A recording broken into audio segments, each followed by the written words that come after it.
Hello students, आज जिस important topic के ऊपर हम डिस्कशन करेंगे that will be the cell cycle. ये टॉपिक इसलिए भी इम्पोर्टेंट है क्योंकि जहाँ पर बातें आती है कि एक दिए गए फेज में इतने क्रोमोसोम थे या इतने डीएनए थे तो कुछ स्टेज बाद क्या होगा, दो फेज बेस्ड जो स्टेज बेस्ड क्वेश्चंस होते हैं इस पर डीएनए कंटेंट, क्रोमोसोम नंबर और ये सारे ये अच्छे खासे वेटेज लेते हैं। इसलिए इस टॉपिक को हम एक इम्पोर्टेंट टॉपिक के तौर पर हम डिस्कस करेंगे। सेल साइकिल की जहां तक बात आती है, पहले हम एक ग्रॉस रिव्यू लेते हैं एक्चुअली सेल साइकिल है क्या। तो सेल साइकिल एक्चुअली अगर आप समझे, जैसे मान लेते हैं कि कोई ये एक सेल था, ये सेल डिवाइड किया और डिवाइड करके मान लेते हैं कि ये सेल दो डॉटर सेल्स में बना। क्लियर। अब देखिए इस डॉटर सेल के बनने यहां पर आप बिल्कुल कह सकते हैं कि यहां पर ये डिवीजन फेज खत्म हुआ, जहां पर ये दो डॉटर सेल्स में डिवाइड हो गया, दो इक्वल डॉटर सेल्स में डिवाइड हो गया। अब इस डॉटर सेल के बनने और इस डॉटर सेल के डिवाइड होकर के दो नए डॉटर सेल्स बनाने में, क्लियर, मतलब ये एक आपके बीच का एक डिवीजन था और ये cell now this will prepare and will undergo the division और फिर से डॉटर सेल बनाएगा। तो एक डिवीजन से दूसरे डिवीजन के बीच में जितने भी इवेंट्स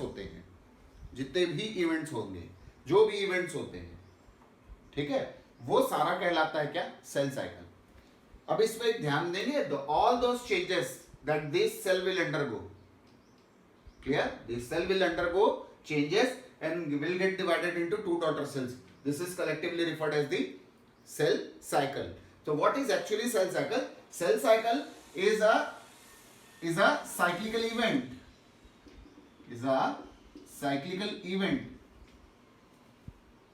Clear? और इस सेल साइकिल में क्या साइक्लिकल इवेंट आएगा? इस साइक्लिकल इवेंट के दौरान में कोई भी सेल ग्रोथ करता है, अपने जीनोम को रेप्लिकेट करता है, अपने सारे सेल कॉन्स्टिट्यूएंट्स को डबल करता है,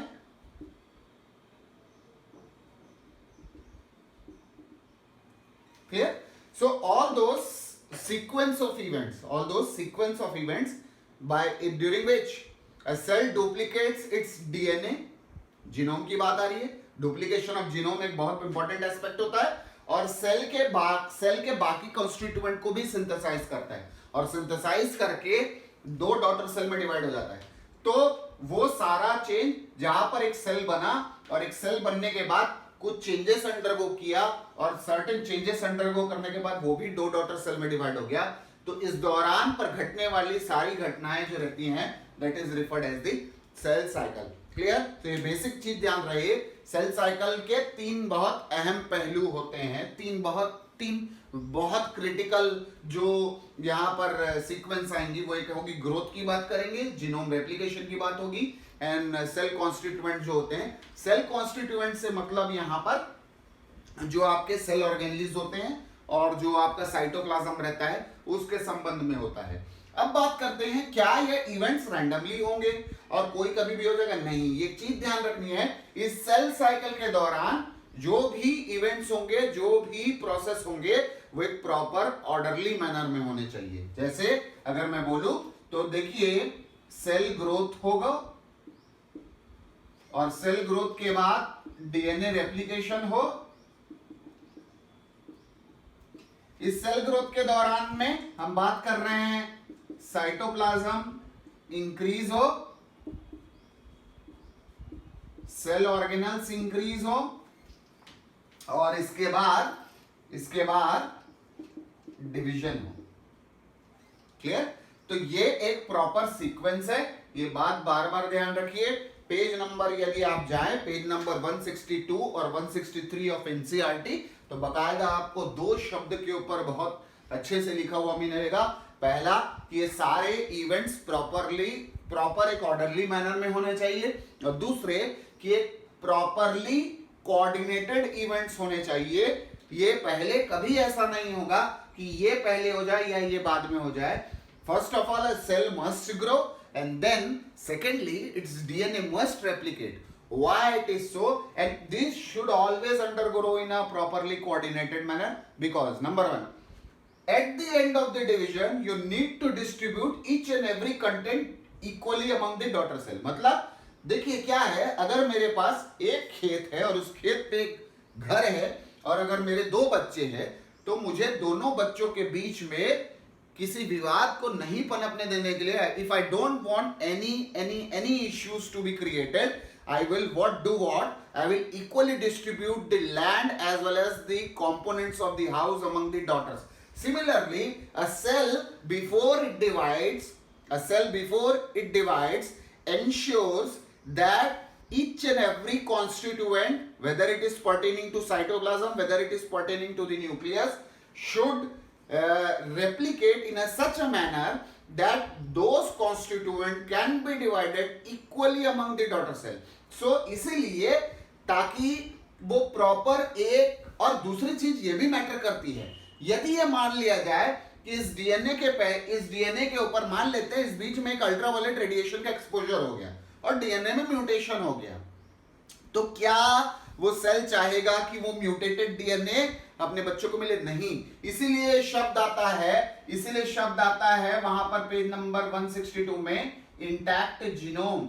इंटैक्ट जीनोम का मतलब होता है दुरुस्त जीनोम, सही जीनोम, एक ऐसा genome. What does this comprise to? This actually refers to error free genome.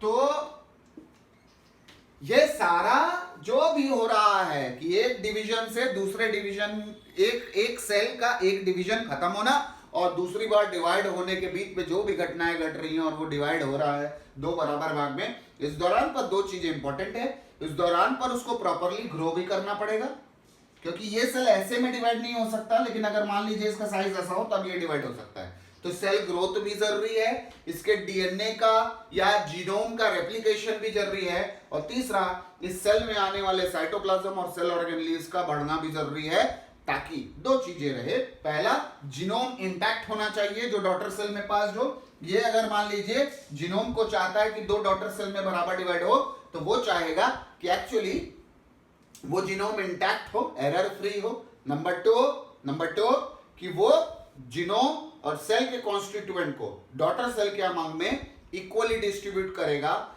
इसीलिए ये सारे इवेंट्स कोऑर्डिनेटेड होंगे, रेगुलेटेड होंगे और ये सारे इवेंट्स प्रॉपर सीक्वेंस पे. तो तीन चीजों के ऊपर बहुत बारीकी दी जाएगी. कोऑर्डिनेशन है सारे इवेंट्स पे, एक ऑर्डरली मैनर रहेगा, प्रॉपर सीक्वेंस में होगा, and these events are tightly regulated. और ये ध्यान देने चाहिए, all events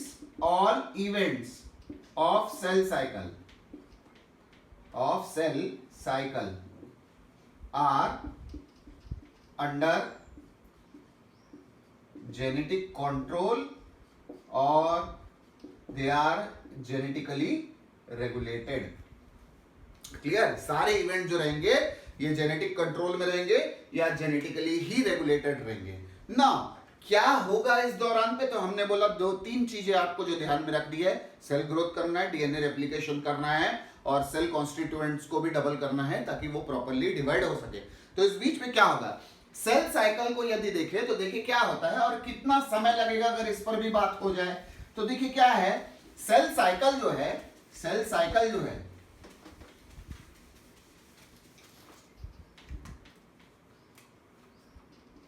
the time taken to complete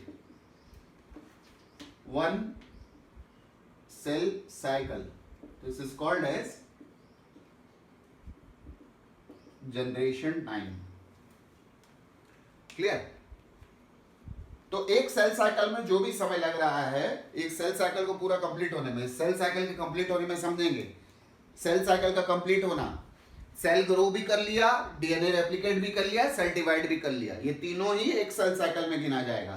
तो मान लेते हैं जैसे ये एक सेल था, इस एक सेल का ग्रो करना, इसके जीनोम का रेप्लिकेट करना, जीनोम रेप्लिकेट करना, ये सेल ग्रोथ करना, फिर इसका जीनोम रेप्लिकेट करना,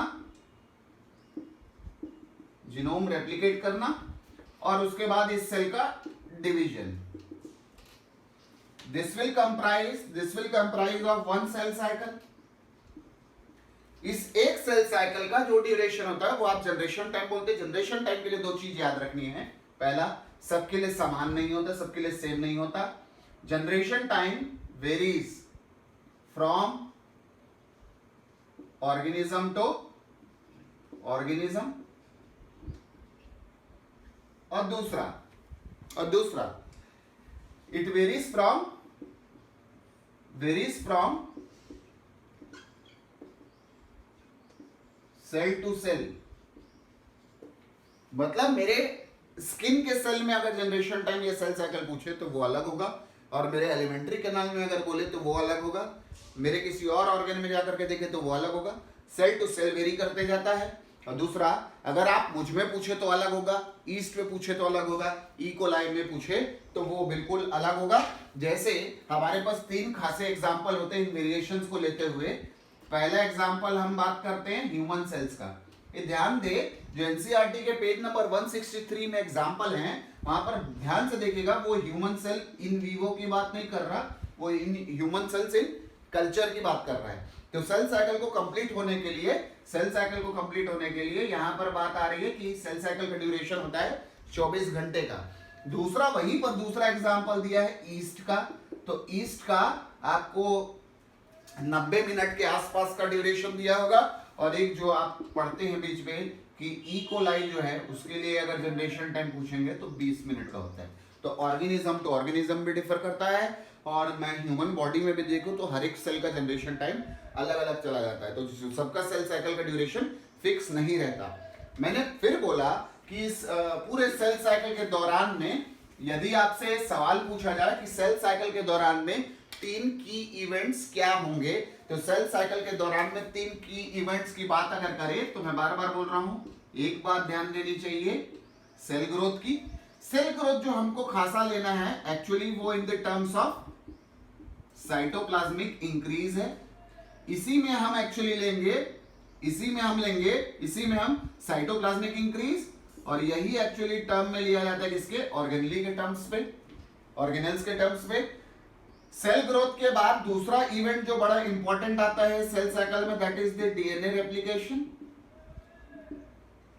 रेप्लिकेशन। और तीसरा जो बड़ा इंपॉर्टेंट होता है that is the last phase of the cycle, that is the cell division. Clear? एक चीज ध्यान रहे कि एक्चुअली अब यहां पर देखा जाए तो देखिए, हमने साफ बोला बिना ये किए ये नहीं हो सकता, पहले ये नहीं हो सकता, फिर ये नहीं हो सकता, ये नहीं हो सकता। प्रॉपर ऑर्डर यही है, पहले सेल ग्रोथ करें। सेल ग्रोथ के लिए याद रखना है, cell growth is a in terms of cytoplasmic increase, it is a continuous process. Cell growth in terms of cytoplasmic increase is a continuous process, मतलब सेल ग्रो करते जाता है। आप कभी ये नहीं बोलते कि सेल खाली G1 में ग्रो करता है, कि सेल खाली S पे ग्रो करता है, कि सेल खाली G2 में ग्रो करता है। Cell growth is a continuous process, वो होता जाएगा, G1 में भी होगा, S में भी होगा, G2 में भी होगा। डीएनए रेप्लिकेशन जो रहता है ये एक फेज स्पेसिफिक प्रोसेस है। कभी भी आप ये नहीं कह सकते कि G1 में जाकर के डीएनए रेप्लिकेट करता है। डीएनए रेप्लिकेशन जो है बड़ा स्पेसिफिक होता है, एस फेज में ही कैरिड आउट होता है। और सेल डिवीजन जो रहता है वो लास्ट इवेंट होता है। जब ये दो सही हो जाते तभी ये होता है। अगर ये दोनों सही नहीं होते, यदि ये साइटोप्लाज्म इंक्रीज ना करता, यदि ये डीएनए रेप्लिकेट नहीं करता, तो डिवीजन का फेलियर होगा। इसलिए ध्यान दे कि सारे इवेंट्स एक सीक्वेंस में हो, ऑर्डरली मैनर में हो और कोऑर्डिनेशन में हो, और ताकि इंटैक्ट जीनोम और एक एरर फ्री जीनोम और सब इक्वल अमाउंट ऑफ जो मटेरियल होता है वो डॉटर सेल में डिस्ट्रीब्यूट हो सके। क्लियर? तो ये सारे इवेंट्स होते हैं, हम इन इवेंट्स की बात करेंगे और सेल साइकिल के ऊपर बात करेंगे। अब जब सेल साइकिल की बात करते हैं तो देखिए सेल साइकिल जो रहता है उस पे अगर बात किया जाए तो ये ध्यान दें, सेल साइकिल को 2 ग्रॉस फेजेस पे डिवाइड कर देते हैं। पहला आता है इंटरफेस और दूसरा जो आता है that is the M phase. Clear? अब दोनों में चीज में देखिए खेल क्या है। इंटरफेज है क्या? आप ऐसे देखिए इंटरफेस क्या है, ये सेल अभी डिवाइड करके खत्म किया, सेल फिर एंटर करता है इंटरफेस पे और फिर एक्चुअली सेल तैयार होता है डिवीजन के लिए। तो यूं बोल सकते हैं दो सक्सेसिव एम फेज के बीच पे जो फेज आया दैट इज द इंटरफेस। मैं आई से डिनोट करूंगा।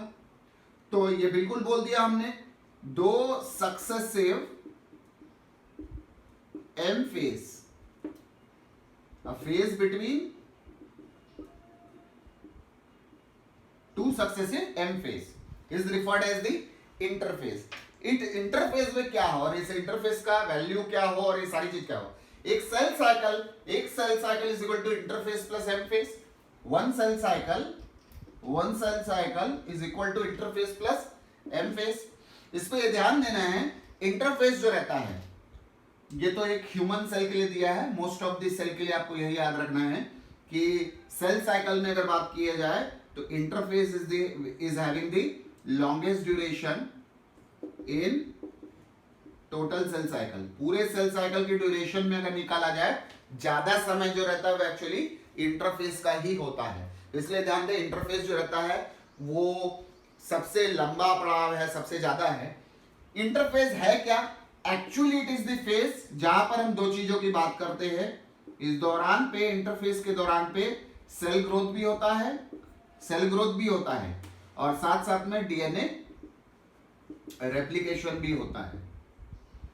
क्लियर? तीसरी चीज ये बात करते हैं, इंटरफेस की जहां तक बात आई, डिवीजन नहीं है, डिवीजन की तैयारी है।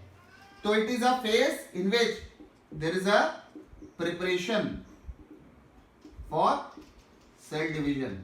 सेल को डिवाइड करने के लिए जो भी तैयारियां मांगती हैं वो सारी तैयारियां जो रहेंगी वो इंटरफेस के दौरान में होंगी। ये ध्यान रहे, बहुत इंपॉर्टेंट चीज, this is highly active metabolically, so it is a metabolically active phase. ये ऐसा शब्द हम इसलिए ला रहे हैं क्योंकि पहले इनको रेस्टिंग फेज माना जाता था। रेस्टिंग फेज इसलिए क्योंकि इस दौरान पर डिवीजन के कोई नामो निशान नहीं पाए जाते। There are no proofs, there are no evidence, there are no gross changes that are seen that pertains to the division. That's why initially it was, earlier days it was mentioned as the resting phase, but it is highly active metabolically, so it is the metabolically active phase. Clear? So क्या क्या ध्यान देना है? ध्यान ये देना है कि इंटरफेज जो है वो दो सक्सेसिव एम फेज के बीच का गैप होता है, ड्यूरेशन होता है। दूसरी चीज ये है कि इंटरफेस जो रहता है, हम बिल्कुल एक ग्रॉस लाइन बोल सकते हैं, हम 95% 96% के डिटेल पे नहीं जाते। एक सेल साइकिल के पूरे ड्यूरेशन का सबसे बड़ा भाग जो रहता है एक्चुअली इंटरफेस का ही रहता है। तीसरी चीज जो इंपॉर्टेंट रहती है, इस फेज के दौरान सेल ग्रोथ भी करता है, डीएनए रेप्लिकेशन भी होता है। चौथी चीज इंपॉर्टेंट रहती है कि यहाँ पर सेल डिवीजन के लिए प्रिपरेशंस कैरिड आउट होते हैं, and importantly this phase is metabolically active. So if we represent these phases, division की जहां तक बात रही एम फेज की, it is the actual division phase. ये वो फेज है जहां पर एक्चुअली सेल जो रहता है वो एक्चुअली डिवाइड करता है। क्लियर? तो that is represented as the phase of the cell division. अगर सेल साइकिल को हम रिप्रेजेंट करें तो हमारे पास, हम बिल्कुल बोल सकते हैं, 95% की बातें आई हैं, हम बिल्कुल बोल सकते हैं कि ये हमारा आई है, ये हमारा एम है। इतना पार्ट एक सेल साइकिल में इंटरफेस ने लिया। ये वेरिएबल है, अगेन ध्यान दें, क्योंकि हर किसी का सेल साइकिल का ड्यूरेशन वेरिएबल है, इसलिए मैं परसेंटेज वाइज या कुछ में नहीं जा रहा हूं। और एम फेज जो है, देखिए इतना बड़ा पार्ट लिया है, ये बेसिकली जो रहता है ये एक्चुअली डिवीजन का फेज रहता है जहां पर बातें होती हैं। क्लियर? ना क्या एम फेज जो रहता है वो ऐसे ही हम डिवीजन के लिए खाली बोल दे? देखिए क्या है, एम फेज में आप बात जब करें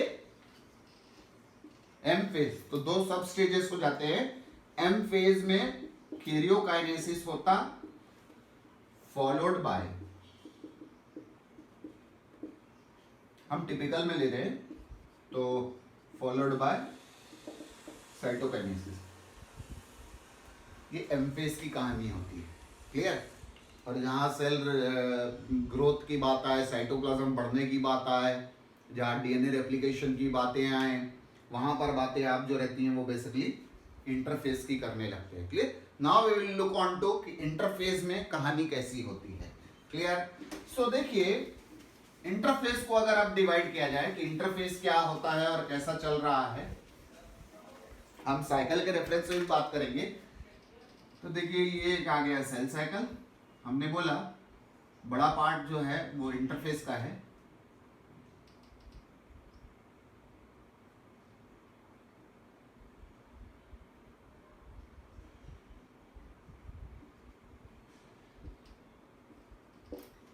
ये कुछ ऐसा आता है, ठीक है। अब यहां ध्यान दें कि अब इस सीक्वेंस को और तोड़ो। अभी मैंने थोड़ी देर पहले आपके लिए लिखा आई होता है, एक डिवीजन हुआ, फिर इंटरफेस आया, फिर डिवीजन हुआ, फिर इंटरफेस आएगा, फिर डिवीजन होगा, ये ऐसा चलते जाता है, क्लियर?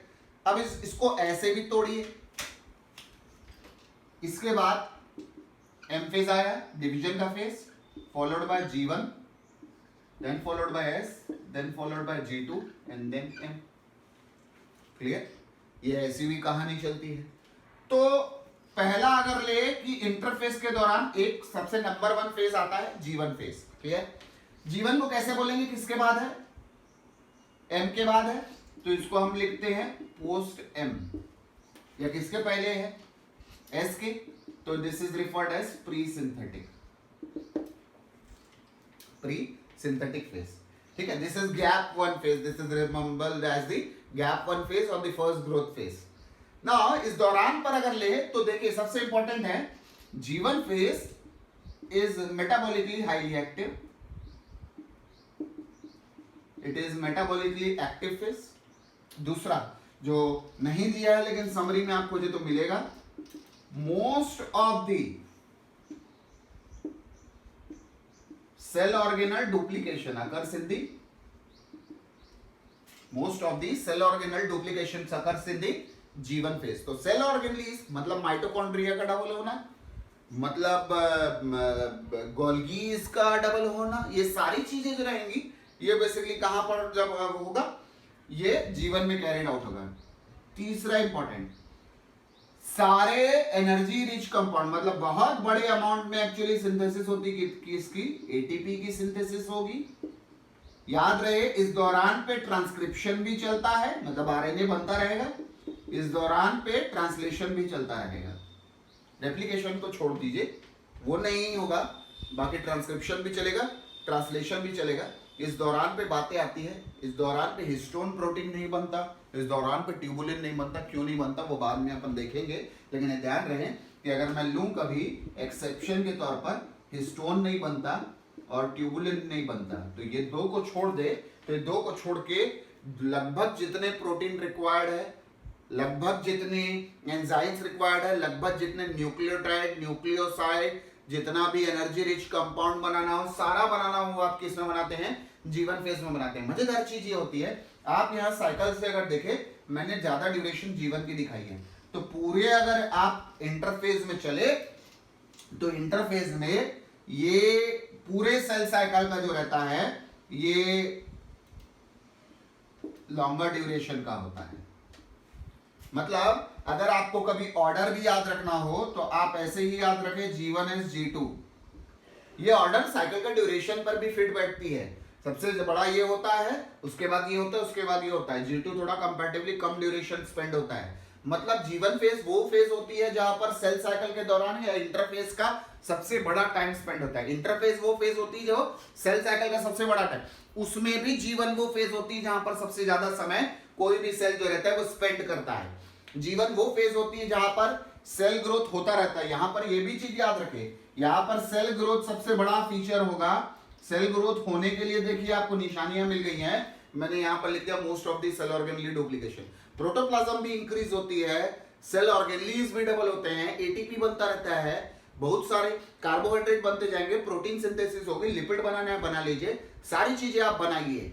तो ये चूंकि इतना एक्टिव है, that's why it is highly active metabolically. And number 2 कि पूरे फेजेस में सबसे ज्यादा समय अगर निकाले तो G1 का ही होता है जहां पर वो स्पेंड करता है। तो G1 फेज एक बार जब तय हो जाता है कि हमने सारी चीजों को बना लिया है, सेल ने ग्रोथ कर लिया है, now it enters into the S phase। So come down with the S phase, S phase में क्या करता है? एनसीईआरटी की समरी उठाएंगे, आपको जीवन का एक ही लाइन मिलता है एनसीईआरटी में, दैट इज ऑर्गेनली डुप्लीकेशन का, most of the cell organelle duplication. अब ये भी चीज समझिए कि क्यों ऐसा लिखा कि most of the, because centriole का डुप्लीकेशन जो रहता है वो एक्चुअली एस फेज में होता है। इसलिए ध्यान दे कि एनिमल सेल में जब ये सवाल बनते हैं तो इसलिए याद रखें, इवन एनिमल सेल में लगभग सारे ऑर्गेनली का डुप्लीकेशन जीवन में सेंट्रियोल को छोड़ करके, सेंट्रियोल एक ऐसा साइटोप्लाज्मिक ऑर्गेनली है जिसका डुप्लीकेशन होता है किस पे? एस फेज के दौरान में। Clear? Now coming down to the S phase, सबसे मजेदार फेज और सबसे इंपॉर्टेंट फेज यही होता है। एस फेज में क्या होता है? एस फेज में अगर बोला जाए, एस फेज में क्या होता है? एस फेज में पहली बात, it is a synthetic phase. क्या होगा? डीएनए रेप्लिकेशन, डीएनए रेप्लिकेशन, या फिर इसको क्या बोल सकते हैं हम लोग? इसको क्या बोलेंगे? Chromosomal duplication. देखिए जब लिखा है क्रोमोसोमल डुप्लीकेशन, कतई मत समझिए कि क्रोमोसोम का नंबर डबल होगा, समझिए इसको। तो डीएनए रेप्लिकेशन या क्रोमोसोमल डुप्लीकेशन होगा। क्लियर? इस दौरान पे, एस फेज के दौरान पे एक और चीज होगी जो भी मैंने बताई कि एनिमल सेल्स पे, एनिमल सेल्स पे, प्लांट सेल में तो होता नहीं सेंट्रियोल, एनिमल सेल्स में सेंट्रियोल का डुप्लीकेशन जो रहता है वो भी होता है। मतलब, अब दूसरी चीज ये है, ध्यान दें, ये जो होता है इसे हम लेबल कर सकते हैं क्या ग्रोथ? Nuclear growth. तो अभी जैसे मैंने लेक्चर की शुरुआत में बोला, cell growth in terms of cytoplasmic increase is a continuous process, लेकिन डीएनए रेप्लिकेशन मतलब nuclear growth is a phase specific process. मतलब ये न्यूक्लियर ग्रोथ हर समय नहीं होता, एक खास फेज एस फेज के दौरान में होता है। ये तो खास पॉइंट है जिस पे सवाल भी हो सकते हैं, इसलिए इस पॉइंट को एकदम ध्यान में रखिए। नाउ इस दौरान पे अगर लिया जाए तो मैंने जैसे अभी बोला कि सारे प्रोटीन लगभग जीवन में बन जाते हैं, इक्का दुक्का को छोड़ दे अगर, तो इस दौरान क्या होता है? हिस्टोन सिंथेसिस भी होती है। क्लियर? एस फेज के दौरान में हिस्टोन सिंथेसिस भी होती है क्योंकि डीएनए की पैकेजिंग और वो सारी चीजें आती है। अब यहां देखना है कि ये कैसे समझा जाए। देखिए कभी भी जब आप समझे कि क्रोमोसोम डुप्लीकेशन और डीएनए रेप्लिकेशन क्या हो रहा है और ये सारी चीजें समझे, एक चीज आपको समझनी पड़ेगी। पहले आप रिलेशन समझिए, एन और सी का क्या रिलेशन है, प्लॉइडी और डीएनए कंटेंट का क्या रिलेशन होता है। When I write ploidy as n, the content of DNA is C. Clear? When I write the ploidy as 2N, the content of DNA is 2C. This is normal cell. ये haploid है, ये ध्यान देंगे, ploidy के हिसाब से चलिए, ये हैप्लॉइड है, ये डिप्लॉइड है। तो एक हैप्लॉइड सेल में जब क्रोमोसोम नंबर आप डिनोट कर रहे हैं प्लॉइडी को N से, which is half of a normal diploid cell, DNA content is C, and when the cell is diploid, which is a normal cell, the DNA content becomes 2C. Clear? एक चीज तो ये आ गई। तो क्या होगा एस फेज के दौरान में? ध्यान देंगे, एस फेज के दौरान में let us suppose a diploid cell enters into a S phase. If a diploid cell enters into a S phase, if a diploid cell enters into a S phase, then the chromosome number never changes. There will be doubling of DNA content. So what is the hallmark of the S phase? The hallmark of S phase is there is no change. Change means neither increase neither decrease. Change in the number of chromosome. What is actually changing? DNA content of cell. DNA content of cell or per cell doubles. DNA दोगुना हो जाएगा, chromosome number वैसे का वैसे ही यथावत रह जाएगा। Chromosome number में कोई परिवर्तन नहीं। अब इसका समझे खेल कैसा और आप समझते कैसे हैं इसको ये भी ध्यान दें। देखिए कभी भी आप एक सेल जो एस में नहीं गया है, एक सेल जो एस में एंटर नहीं किया है, मैं मान लेता हूं, जैसे मान लेते हैं ये एक सेल है और इसमें मैं मान लेता हूं अभी एक ही क्रोमोसोम है, तो देखिए मैं कैसे रिप्रेजेंट करूंगा। वो क्रोमोसोम अभी ऐसा होगा, आपको पता है ये जो है ये क्रोमेटिड है और ये जो है ये आपका सेंट्रोमियर है। क्लियर? ठीक है। अब यहां पर ध्यान देंगे, यदि आपको लेना है तो ये एक क्रोमोसोम को आप बिल्कुल माना जाएगा एक डीएनए। ठीक, अब इस सेल को भेजिए एस फेज में, it enters into S phase, तो क्या होगा ये ध्यान दें, ये आ गया।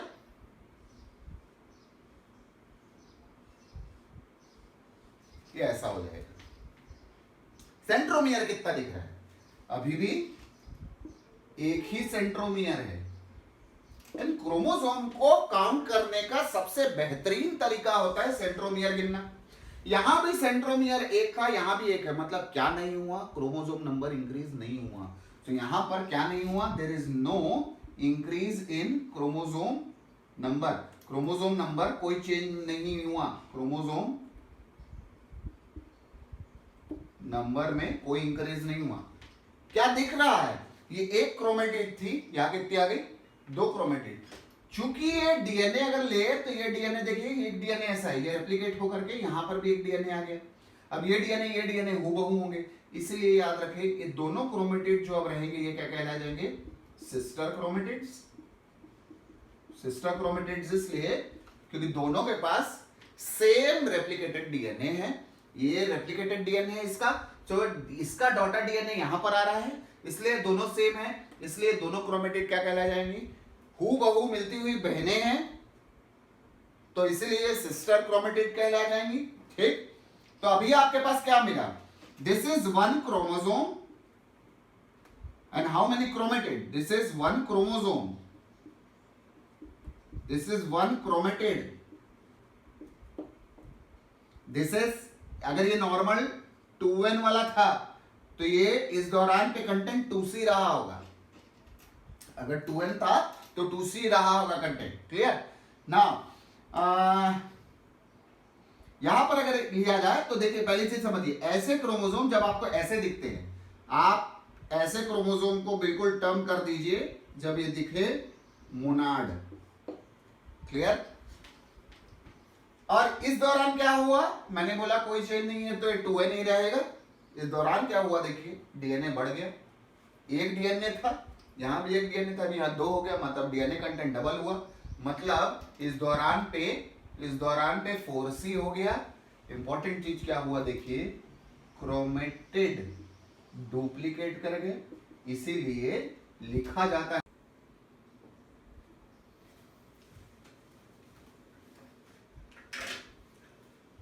तो जहां पर हम थे कि ये अगर दिखें तो मैंने जैसे बोला कि आप इस कंडीशन को मोनाड टर्म करते हैं, आपको एक क्रोमेटिड दिख रहा है, एक सेंट्रोमियर दिख रहा है, आप 2c कंटेंट ले रहे हैं बिकॉज आप क्लोइडी के सबसेट 2n में है। आप एस फेज में जब होकर के गुजरेंगे, एस फेज के दौरान हम जानते हैं बखूबी है कि डीएनए कंटेंट डबल होता है, क्रोमोसोम नंबर में कोई चेंज नहीं होता, आपको ऐसा कुछ कंडीशन मिलता है। तो देखिए यहाँ पर क्या हो गया, 2 क्रोमेटिड्स दिख रहे हैं, तो आप बिल्कुल बोलेंगे कि यहाँ पर क्या हुआ है, क्रोमेटिड का डुप्लीकेशन हुआ है, और इसीलिए हम लोग टर्म प्लेस करना चालू करते हैं क्रोमोसोमल डुप्लीकेशन। दूसरी चीज, आपको सेंट्रोमियर कितना दिख रहा है, एक ही दिख रहा है, इसलिए बार बार हम बोलते हैं there is no change in the chromosome number. Clear? And this stage is referred as the डायग along with the replication of the DNA। ये ध्यान देंगे उसी दौरान पे एक्चुअली हिस्टोन प्रोटीन सिंथेसिस भी हो जाती है। तो अगर एस फेज की अभी तक की बात किया जाए, एस फेज में हमको क्या मिला, एस फेज की फाइंडिंग है कि डीएनए कंटेंट डबलिंग होगी, कोई चेंज नहीं होगा क्रोमोसोम नंबर में, हिस्टोन प्रोटीन सिंथेसिस होगी। अब इसको अगर आप ग्राफिकली अगर कभी प्लॉट करना चाहें कि भाई कैसा चेंज आता है, तो देखिए टाइम के साथ यदि हम डीएनए कंटेंट का एक ग्राफिकल रिप्रेजेंटेशन लें, I will place here it as a 2c, double होगा तो ये 4c। आप देखिए आपकी ग्राफ जो है वो कैसे जाएगी, जीवन में there is no change in the DNA content, so बिल्कुल ये जीवन में ऐसा ही रहेगा। क्लियर? यहाँ पर बिल्कुल बोल सकते हैं अगर प्लॉइडी वो सोमेटिक सेल की 2n है तो यहाँ पर कंटेंट अभी भी 2c है। क्लियर? यहाँ देखिए क्या होगा, जैसे ही एस फेज जाएगा डीएनए कंटेंट बढ़ना चालू होगा, तो by the end of S phase, by the end of S phase, ये एस फेज आ गया। यहां पर अगर देखेंगे तो ये रहेगा तो 2n, लेकिन ये कंटेंट कितना हो जाएगा 4c। G2 में ये कंटेंट बना रहेगा 4c पे, तो G2 में देखिए ये ऐसे ही आ गया, 2n रहेगा 4c रहेगा, लेकिन माइटोटिक डिवीजन में वापस ये रिड्यूस कर दिया जाएगा DNA content, chromosome number will be remaining same.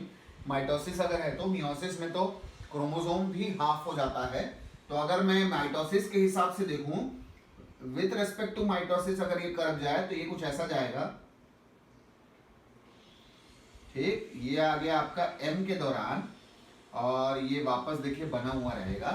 ठीक है, तो ओवरऑल खेल आपको यही ध्यान रखना है कि विथ माइटोटिक डिवीजन जो डीएनए कंटेंट रहता है वो वापस रेस्टोर्ड हो जाता है 2c में, whereas in case of meiotic division chromosome number भी रिड्यूस होता है और डीएनए कंटेंट भी रिड्यूस होता है, दोनों रिडक्शन चलता है।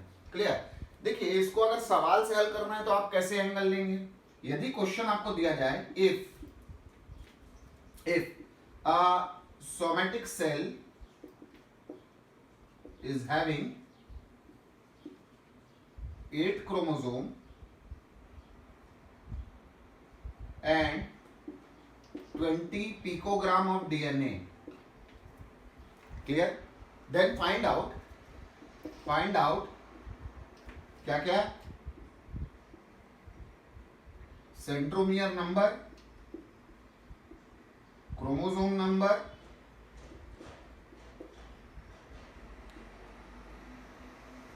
डीएनए कंटेंट, क्रोमेटिड नंबर, कब, before and after S phase. तो कैसा जाएगा अपने पास ये, अगर इसका अगर हम निकालें तो ये कैसा जाएगा, यहां ध्यान दें। आपको मैंने बोला 8 क्रोमोसोम है, 20 पिकोग्राम डीएनए है, बनाना चालू करें। सोमेटिक सेल है, माइटोसिस अगर अंडा को करने वाला हो या मियोसिस जो भी करने वाला हो, ये तो पैटर्न सेम जाएगा। तो देखिए कैसा आएगा, 8 क्रोमोसोम है, 8 क्रोमोसोम होंगे, 8 सेंट्रोमियर होंगे, 8 क्रोमेटिड होंगे, 20 पिकोग्राम डीएनए होगा। Clear? 2c is equal to 20 लिखेंगे और 2n is equal to 8 chromosome लेंगे। तो 8 सेंट्रोमियर, 8 क्रोमेटिड, s से होकर के कुछ आ रही है, s फेज हो गया। So after s phase what will be the feature, 2n is equal to 8 chromosome ही रहेगा, 8 सेंट्रोमियर ही रहेगा। इसके बाद क्रोमेटिड डुप्लीकेशन, तो 16 क्रोमेटिड होंगे and 4c is equal to 40 picogram की बात आएगी। क्लियर? तो जो क्वेश्चंस आपको दिए जाते हैं अलग अलग, इसमें आप कॉम्बिनेशन से क्वेश्चन बना सकते हैं, बट क्वेश्चन सॉल्व करते टाइम आपको यही ध्यान देना है। G2 में भी यही स्थिति आएगी। आफ्टर S जब भी बोला जाता है ये बेसिकली यही आती है, और सवाल आपको जो आते हैं वो आपको यही बता करके आते हैं, a cell has undergone the S phase. ये ध्यान रखना है, S फेज के बाद ये कहानी सारी होती है। S फेज में एक चेंज और आता है, एस फेज के दौरान में एक चेंज और आता है, और एस फेज के दौरान का वो चेंज जो रहता है वो क्या रहता है, वो सिर्फ एनिमल सेल में देखने को मिलेगा। बिकॉज ये आपको पता है और होना भी चाहिए कि centriole is a feature of a animal cell. Plant cell में पर्टिकुलरली अगर बात किया जाए तो most of the plant cell में वो एब्सेंट ही हमको मिलता है। तो एनिमल सेल में अगर लिया जाए तो देखिए अंदर अभी फिलहाल अगर बात करेंगे तो क्या है, ये आपका अभी भी न्यूक्लियर मेम्ब्रेन दिख रहा है। अंदर की तरफ डीएनए कंटेंट जो है, अंदर की तरफ डीएनए कंटेंट जो है डबल हो रहा है। ठीक, आप बोलेंगे ये क्या आया एस फेज के दौरान में, न्यूक्लियर चेंज आया, या इसको हम लोग बिल्कुल बोलते हैं न्यूक्लियर ग्रोथ है। जैसे हम बोलते हैं cell growth in terms of cytoplasm increase is a continuous process. तो डीएनए कंटेंट के हिसाब से अगर न्यूक्लियर ग्रोथ दिया जाए तो न्यूक्लियर ग्रोथ जो रहती है वो सिर्फ एस फेज में होती है। DNA content doubling is regarded as the nuclear growth. यहां पर क्या होगा, अगर यहां पर बात किया, आपको पता है सेंट्रोसोम होता है, पेयर है, ठीक, ये क्या हो जाएगा, यहीं पर डुप्लीकेट हो जाएगा। तो अगर बात लिया जाए तो यहां से आपको क्या मिल जाएगा, सेंट्रियोल का डुप्लीकेशन। तो क्या क्या मिल गया आपको इस फेज में, हिस्टोन प्रोटीन भी सिंथेसाइज हो गई, सेंट्रियोल डुप्लीकेट हो गया साइटोप्लाज्म में, न्यूक्लियस के अंदर में डीएनए कंटेंट डबल हो गया, there is no change in the chromosome number. These all are the features of the S phase. Coming down to the last phase, जिसको हमने बोला ऑर्डर के हिसाब से जाए तो थोड़ा हर समय आपको ज्यादातर केसेस में तो यह ड्यूरेशन ही कम मिलता है इसका। G2 फेज, G2 फेज के दौरान में सेल ग्रोथ कंटिन्यूस, ये चलते रहेगी, सेल ग्रोथ जो रहेगी इस दौरान पे। ध्यान दे, जैसे हमने बोला था जीवन के केस में लगभग सारे प्रोटीन बन के तैयार रहते हैं आपके जीवन में, एक दो प्रोटीन को छोड़ के। वो एक प्रोटीन जो आता है वो आपका एक जाता है हिस्टोन प्रोटीन जो एस फेज में बनता है। दूसरा जो प्रोटीन यहां पर आपको दिखने वाला है वो एक्चुअली रहता है कि यहां पर ट्यूबुलिन प्रोटीन की सिंथेसिस होती है।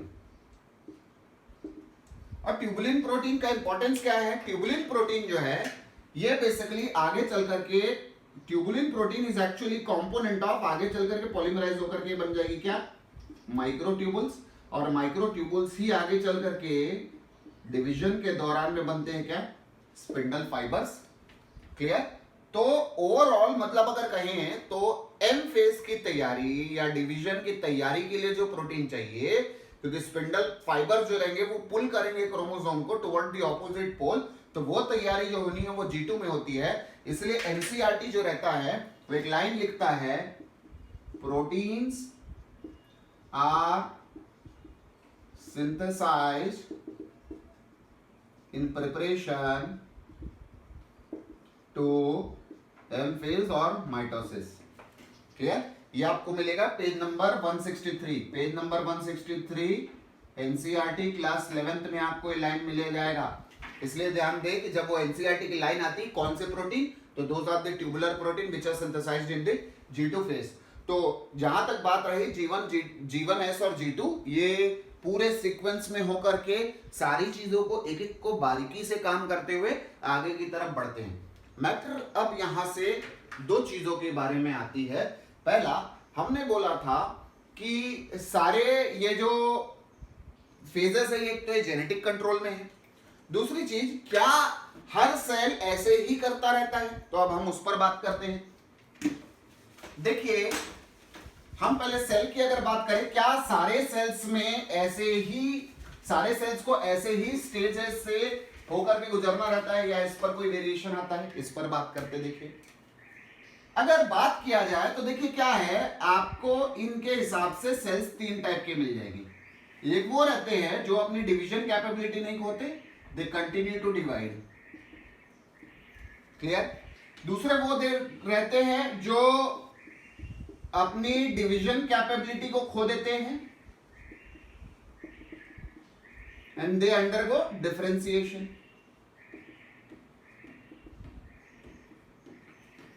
ठीक। तो ये तो आप मेरे स्टेप में भी पढ़ते हैं कि दे कंटिन्यू टू डिवाइड, वो हर समय कंटिन्यूअस स्टेट ऑफ डिवीजन में रहते हैं।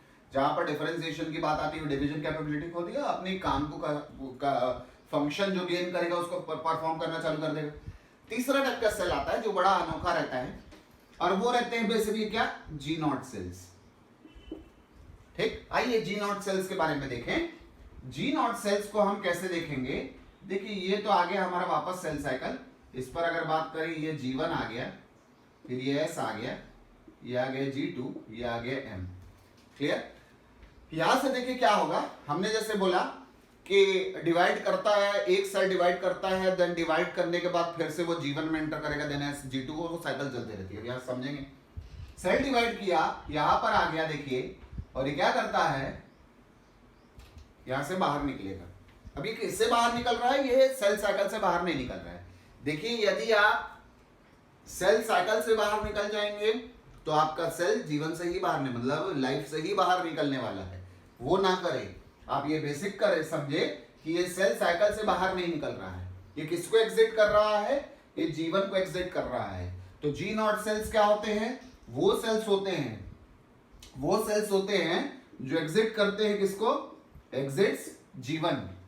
या कई बार जी नॉट को एक्सटेंडेड जीवन की बात भी मानी जाती है कि जीवन फेज में ज्यादा समय बैठ गया, डिवाइड नहीं किया, कुछ नहीं किया, बैठा रहा, वो बेसिकली जी नॉट में आ जाता है। तो एक्चुअली अगर इन सेल्स को अगर देखें तो क्या रहता है, ये जीवन एग्जिट करते हैं और जीवन को एग्जिट करने के बाद ये दूसरे स्टेज में एंटर करते हैं which are referred as the quiescent stage.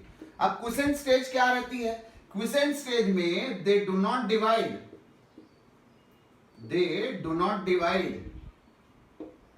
but still they are living and they are metabolically active। तो जी नॉट सेल्स क्या हैं, जी नॉट सेल्स कुछ ऐसे सेल्स हैं जो जीवन फेज को एग्जिट करते हैं, जो जीवन के फेज से बाहर जाते हैं, लिविंग बने हुए रहते हैं, सेल साइकिल में बने हुए रहते हैं, लेकिन डिवाइड नहीं करते हैं, मेटाबॉलिकली एक्टिव रहते हैं।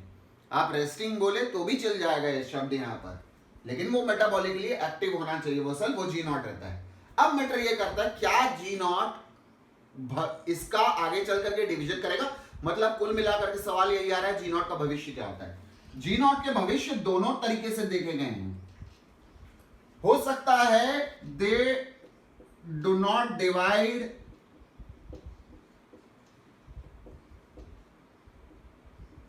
परमानेंटली, कभी ना करे। आप अगर एनसीईआरटी उठाएंगे आपको एग्जांपल में मिल जाएगा, हार्ट सेल्स के एग्जांपल दिए गए हैं। इसके अलावा बहुत रहते हैं, न्यूरॉन भी इसी का एग्जांपल रहता है, जो कभी डिवाइड नहीं करते, वो अपने आप को बाहर निकाल करके बैठ चुके हैं, दे नेवर डिवाइड। न्यूरॉन्स भी इसी का एग्जांपल है, हार्ट सेल भी है, हार्ट सेल एनसीईआरटी के दायरे में आ जाता है, वहां पर एग्जांपल मेंशन है। दूसरा रहता है कि जब आप बुलावा दें तब ये वापस आकर के डिवाइड करें, मतलब they can divide as per the requirement। जरूरत पड़ने पर ही क्या करे, डिवीजन परफॉर्म करे, कंटिन्यूअस ना करता रहे, बाहर निकल जाए, जरूरत पड़े तो वापस डिवीजन साइकिल में एंटर करे, वापस डिवाइड कर ले। तो ये जो स्थिति होती है ये बेसिकली अगर देखा जाए ये कहां पर हमको दिखेगी, देखिए हम अक्सर ऐसे नाम सुनते हैं, आपको क्या लगता है कि जो स्टेम सेल्स हम सुनते हैं वो हर समय क्या डिवाइड करते रहते हैं, वो हर समय डिवाइड नहीं करते। Stem cells are actually a pool of a reserve cell. तो स्टेम सेल का काम क्या रहता है, किसी भी ऑर्गन जिसमें वो स्टेम सेल्स हैं उस ऑर्गन के पर्टिकुलर कुछ सेल जो बूढ़े हो जाएं और जब वो बूढ़े होकर के मर जाए तो उनको रिप्लेस करना है, उनकी जगह पर रिप्लेस करना है to maintain the functioning of the organ. ये यहीं पर कहानी बनती है कि stem cells actually reserve cell है जो जी नॉट में बैठते हैं, और ये स्टेम सेल जो रहते हैं बेसिकली ये जरूरत पड़ने पर, रिक्वायरमेंट होने पर to replace the burn out, the dead, the old cell, the damaged cell, वो सारे सेल जो मर रहे हैं, डैमेज हो चुके हैं या अपना नेचुरली लाइफ उनका डेथ आ रहा है, उन सेल्स को एज पर द रिक्वायरमेंट समय पड़ने पर रिप्लेस करने की जिम्मेदारी करने के लिए, पूरी करने के लिए ये डिवाइड करता है कौन, जी नॉट का सेल। तो जी नॉट के सेल के पास दोनों दरवाजे खुले, लेकिन मैं बार बार ये बात बोल रहा हूं कभी इसको सेल साइकिल एग्जिट ना लें, ये बेसिकली जीवन एग्जिट लें। यही एक कहानी थी जो 2019 के नीट में भी लाइन में दी गई थी, और जहां पर बहुत सारे लोगों ने ये गलती की। इट नेवर, ये अगर बोलेंगे क्या है ये सेल्स के लिए क्या है, they have temporarily suspended cell cycle, cell cycle को टेम्पररीली सस्पेंड करते हैं, because they are never exiting the cell cycle, they are exiting the जीवन। तो ये अपने साइकिल को कुछ समय के लिए रोक करके रखते हैं, वापस रिज्यूम कर सकते हैं, वो कैपेबिलिटी भी इनके पास रहती है। इसलिए ध्यान दे कि जीवन सेल जो रहेंगे बेसिकली उनको आप ज्यादा से ज्यादा जो जीवन के सेल्स हैं, वो ज्यादा से ज्यादा जो जी नॉट के सेल्स है वो आपको कुछ ऐसे करते हुए दिखेंगे। इसीलिए you should go with temporary suspension of the cell cycle, they do not exit the cell cycle, they exit the जीवन। क्लियर है, they temporarily suspend the cell cycle, ये ध्यान रखेंगे। नेक्स्ट थिंग इज, ये सारा इतना सारा कहानी बन गया कि जीवन आया, ऐसा आया, बात वहीं पर आ रही है कि क्या ऐसा होता है जो बिल्कुल ये डायरेक्ट करता है कि जीवन के बाद एस ही आए, एस के बाद G2 आए। तो इसके लिए हमने एक लाइन यहां पर बोली कि सारे events of the cell cycle are under the genetic control. तो बात वहीं पर आती है, हम थोड़ा सा देखते हैं, हालांकि ये एनसीईआरटी में मेंशन्ड पार्ट नहीं है, लेकिन 3-4 साल 5 साल के गैप्स में इन कॉन्सेप्ट्स के बेसिस पर एक ऑप्शन बन जाता है या क्वेश्चन बन जाता है। इसलिए ध्यान दें कि cell cycle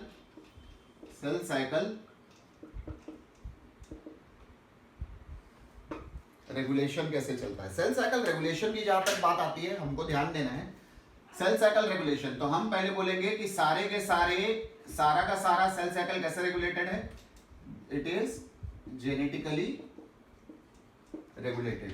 clear. Genetic regulation के लिए क्या रहता है, तो 2 रेगुलेटरी प्रोटीन्स प्रेजेंट रहते हैं। There are 2 regulatory proteins which regulates the cell cycle. Number 1 regulatory protein is cyclin. Number 2 regulatory protein is CDK, that is cyclin dependent kinase. Clear? ना खेल क्या है, यहां से अगर देखें तो ध्यान देंगे, साइक्लिन ये अकेले काम नहीं करता, ये भी अकेले काम नहीं करता, दोनों काम करते हैं जोड़ी के रूप में। तो ये समझे, हमारे लिए सेल साइकिल में जो जय और वीरू की जोड़ी है वो साइक्लिन और सीडीके है। ये जय वीरू की जोड़ी है, दोनों पूरे जो काम है उसको एक साथ मिलकर के ही पूरा उस काम को अंजाम देते हैं, और दोनों अकेले कभी काम नहीं करते। अब क्या है, ये लोग काम करते हैं और ये काम करते करते कुछ जगह पर खास तौर पे जैसे आप ये देखते हैं, पुलिस की एक पीसीआर होती है, पेट्रोलिंग वैन्स होती हैं, ये खास जगह पे रुक करके पेट्रोल करती है, चीजों को जांचती है, परखती है। वैसे ही ये लोग जगह जगह पे रुक करके काम करते हैं। 3 जगह पर खास तौर पे ये रुक करके काम करते हैं। उन तीनों जगह पर हम लोग एक्चुअली ये जो रेगुलेटरी पॉइंट्स होती हैं, the regulatory points are referred as the check points. ये एक चेक पॉइंट हुआ, ये एक चेक पॉइंट हुआ, और एक चेक पॉइंट यहां बनने वाला है। ये क्या चेक पॉइंट है ये समझेंगे। पहला चेक पॉइंट G1 और S के बीच पे रहता है, G1S चेक पॉइंट। सबसे important check point, most important check point is G1S check point, सबसे इंपॉर्टेंट वाला। फिर ये आगे आपका, ये अगर ले लेंगे, यहां पर G2 की बात आई यहां पर, ठीक है। तो ये देखिए, ये M आ जा रहा है, ये यहां से अगर लेंगे ये G2 आ जा रहा है। तो एक चेक पॉइंट जो है वो G2M चेक पॉइंट होता है, और एक चेक पॉइंट जो रहता है विद इन DM, मतलब माइटोसिस के अंदर में ही चेक पॉइंट ऑपरेट कर रहे हैं। Check point are what? Check points are actually कुछ रेगुलर इंटरवल्स पे हमको ये देखना पड़ता है कि हम जो काम कर रहे हैं वो सही है नहीं है, उसको सारा वो दुरुस्त है कि नहीं, ये सारे चीजें एरर फ्री जा रही है कि नहीं, जीनोम में म्यूटेशन तो नहीं हुआ है, ये सारी चीजें चेक करते हुए चले जाइए। क्या सेंट्रोमियर सही तरीके से स्प्लिट हुआ, क्या स्पिंडल फाइबर सही तरीके से अलाइनमेंट पे आए हैं, क्या वो काइनेटिक, ये सारा चेक करना है। तो चेक करने के लिए कुछ समय समय पर हम इस पर कुछ यहां पर पॉइंट ऑफ कंट्रोल बनाते हैं, रेगुलेटरी पॉइंट बनाते हैं, वो रेगुलेटरी पॉइंट को चेक पॉइंट बोलते हैं। अब सबसे इंपॉर्टेंट G1S है, क्योंकि एक समझे ये S वो है जिसको हमने बरसों से कहीं पुराण में और कहीं पर पिक्चरों में सुना है कि अगर इस रेखा को लांघी तो वापस पलट के मत आना। मतलब once you enter into S phase, you cannot return onto a G1. You can see, if you want to remain, you remain in G1. But once you have entered the S, you can't halt this cycle. तो S अगर आप गए G2 होगा, ये M जाएगा ही है, क्योंकि एक बिल्कुल सा लाइन समझे जो आपकी किताबों में भी लिखी हुई है कि कभी भी कोई सेल, एक टिपिकल सेल में which undergoes the S phase, actually that is the preparation for the division. तो S phase इतना बड़ा इंपॉर्टेंस का है, और S में रेप्लिकेशन होना है। मान लीजिए अगर एक डीएनए में म्यूटेशन है और उसका अगर रेप्लिकेशन हो जाए तो यहां से तो पूरा कहानी गड़बड़ जाएगा, क्योंकि पूरी आने वाली पीढ़ियां, पूरी आने वाली सेल्स की नस्ल, पूरे आने वाले सेल्स के जनरेशन पूरे यहां से खराब हो जाएंगे। इसीलिए दिस इज वेरी एलिमेंट्री कि G1 से S के माइग्रेशन के दौरान में ये चेक कर लिया जाए जीनोम इज इंटैक्ट, सारी चीजें डुप्लीकेटेड है, एटीपी सही है कि नहीं, सारी चीजें चेक कर लीजिए। अगर नहीं है तो जस्ट हॉल्ट एट देयर, और उसके बाद उन चीजों को रेक्टिफाई करें। डीएनए अगर खराब होता है, यहाँ पर डीएनए रिपेयर सिस्टम काम करता है। क्लियर? जब एक बार सही हो जाए, तसल्ली हो जाए कि सही हो गया है, तो वापस बढ़े इसमें, फिर G2 में जाए। फिर G2 से M जाने से पहले ये देख ली ट्यूबुलिन बनाया कि नहीं, माइक्रोट्यूबुल बनाया कि नहीं, सारी चीजें सही है कि नहीं। M के दौरान ये देखे स्पिंडल एपरेटस बना है कि नहीं। ये सारा रेगुलेटरी चेक पॉइंट्स होता है। बड़ा इंपॉर्टेंट इसलिए है बिकॉज जब आप पढ़ते हैं कैंसर, तो कैंसर में आप पढ़ते हैं अनकंट्रोल्ड ग्रोथ है, रेगुलेशन खत्म हो जाता है कैंसर में। ये याद रखें, कैंसर में there is a failure of regulatory check point, मतलब कैंसर्स में चेक पॉइंट कंट्रोल लॉस रहता है, इसीलिए द सेल्स इवन खराब डीएनए होने के बावजूद डिवाइड करते रहती है। वो अब मैटर करता है कि एक सेल खराब डीएनए के साथ है तो क्या हो, डिपेंड करता है। अगर एक या दो बेस पेयर की खराबी होती है, जनरली द सेल प्रिफर्स कि वो वहीं पर करेक्ट हो जाए, डैमेज करेक्शन करे और आगे बढ़ जाए।